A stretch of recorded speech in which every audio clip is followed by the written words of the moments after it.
በቃላት ጦርነት ማስፈራሪያና ዛቻም ለሳምንታት የአየር ሞገዱን ሞልቶት የነበረው የመካከለኛው ምስራቅ የእስራኤልና የኢራን ሹክቻም እስራኤል ሐሙስ ለአርብ አጥቢያም በኢራን የኒኩሌር ይዞታዎች ወታደራዊ ስፍራዎችና የመኖሪያ ቦታዎች በፈጸመቻቸው ጥቃቶች ሁለቱ ሀገራት ከቃላት ውጊያም ወደ ለየለት ጦርነት የመግቢያቸው ፊሽካ የተነፋበት ቅጽበት ስለመሆኑ አመላካች ሆኗል።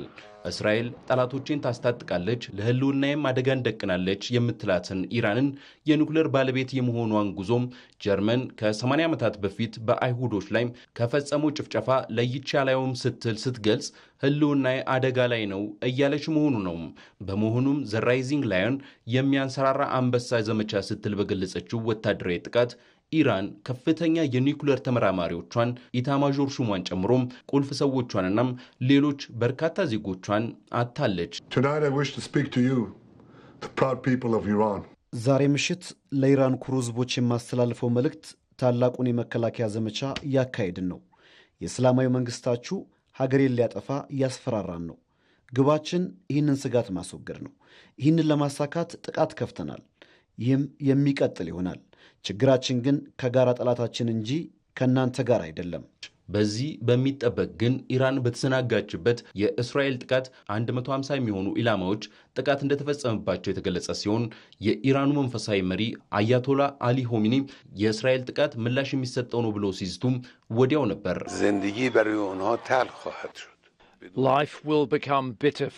ሕይወት ለነሱ መራራ ትሆናለች። አሁን አብቅቷል። እነሱ ናቸው ጦርነት የጀመሩት። ይህ ወንጀል ነው። የእስላማዊ ኃይላችን ምላሽ ይሰጣል። የተወደዳችሁ ህዝቦቼ፣ ለዚህ የበቀል እርምጃ የምንወስድ ይሆናል። ለሁለተኛ ቀን በቀጠለው የሁለቱ ሀገራት ውጊያም ኢራን የምትመካባቸው ከድምፅ በብዙ እጥፍ የሚፈጥኑም ባላስቲክ ሚሳይሎቿን ጨምሮ ክሩዝ ሚሳይሎቿን በመጠቀም ወዲያውኑ የእስራኤሏን መዲና ቴልአቪቭን ጨምሮ የኢየሩሳሌም አየር ይንጡ ጀምረዋል። በዚህም ኢራን በእስራኤል ላይ በፈጸመችው ጥቃት በርካቶች ሲቆስሉ 4 ሰዎች ተገድለዋልም ብለዋል።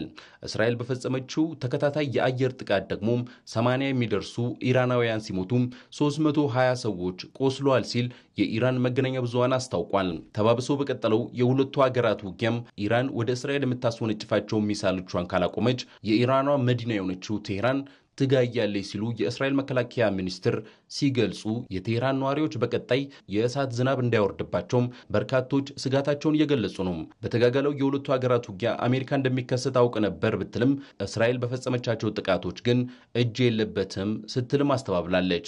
ነገር ግን ለእስራኤል ወታደራዊ ድጋፍ በማድረግ ከጎኗ እንደቆመች ግን ከመግለጽ አልተቆጠበችም።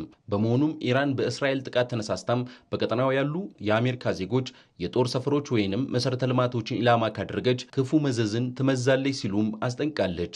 አሁን ላይ የሁለቱ ሀገራት ውጊያም ተጠናክሮ በቀጠለበት ወደ ለየለት ደም መፋሰስ እንዳይገባ ዓለም አቀፍ ተቋማትና መሪዎች የሰላም እጆች ይዘረጉ ዘንድ ጥሪያቸውን እያቀረቡ ቢሆንም በሁለቱ ወገኖች በኩል ያለው የጦር ፍጥጫ ግን ኢራን እስራኤልን ከመበቀል እስራኤል ደግሞ የኢራኑን መሪ እስከ መቀየር የሚደርስ ወታደራዊ ዘመቻም እያካሄደች ስለመሆኑ አመላካች መረጃዎች እየወጡ ነው።